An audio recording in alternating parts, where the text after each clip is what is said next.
ఈ రకంగా సన్మానం చెయ్యాలి అనే భావం రావటం అన్నది బహుశా ఎప్పుడు జరగలేదు. ఇదే మొట్టమొదటిసారి జరిగింది.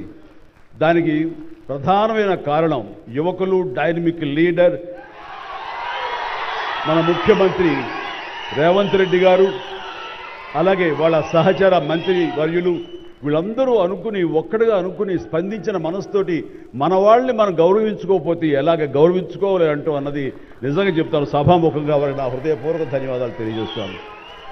అంటే సన్మానాలకి ఇక్కడ నేను కానీ మన వెంకయ్యనాయుడు గారు కానీ ఇతర పద్మ అవార్డీస్ కానీ ఎవరు కొత్త ఏం కాదు. వాళ్ళు రకరకాలుగా విధాలుగా వాళ్ళు సన్మానించబడుతూ ఉంటారు. కానీ సరిగ్గా ఇలాంటి సమయంలో ప్రభుత్వం ముందుకు రావడం అన్నది వారు ఈ కళాకారులకి, కళలకి వారు ఇస్తున్న ప్రాముఖ్యతకి నిజంగా మనస్సు స్పందించి నేను నా అభినందనలు తెలియజేస్తున్నాను.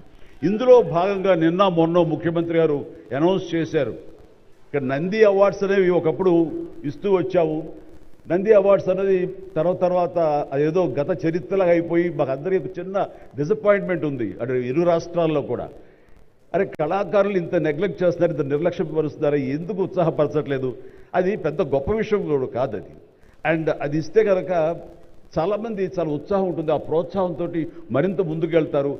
తద్వారా ఎన్నో సినిమాలు కానీ, నాటకరంగం కానీ ఇవన్నీ అభివృద్ధి చెందుతాయి. తద్వారా ఎంతోమందికి ఎంప్లాయ్మెంట్ కానివ్వండి, ఎంతోమంది ప్రోత్సాహం కళాకారులు ఇంకొంచెం రావడం కానివ్వండి. ఆ రకంగా ఈ రోజున చూస్తే కనుక మన సినిమాలు ప్రపంచవ్యాప్తంగా ముందుకెళ్తున్నాయంటే అలాంటి ప్రోత్సాహం, అలాంటి ఉత్సాహం ఉండబట్టే. సో ప్రభుత్వ పరంగా కూడా అలాంటివి ఉంటే కనుక ఇది మరింత ముందుకెళ్ళడానికి అవకాశం ఉంది. అది గుర్తెరిగి ఈ రోజున ఆ అవార్డులు మళ్ళీ మనం రెజ్యూమ్ చేస్తాం, మళ్ళీ తిరిగి మళ్ళీ ఇస్తామని ఆ నిర్ణయం తీసుకోవటం, దానికి పేరు ప్రజాగాయకుడు.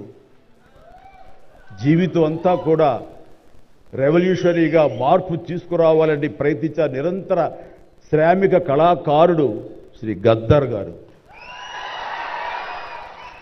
గద్దర్ గారి పేరున అవార్డులు ఇవ్వటం అన్నది ఎంతో సముచితం, ఎంతో ఆనందం, ఎంతో ముదాహం.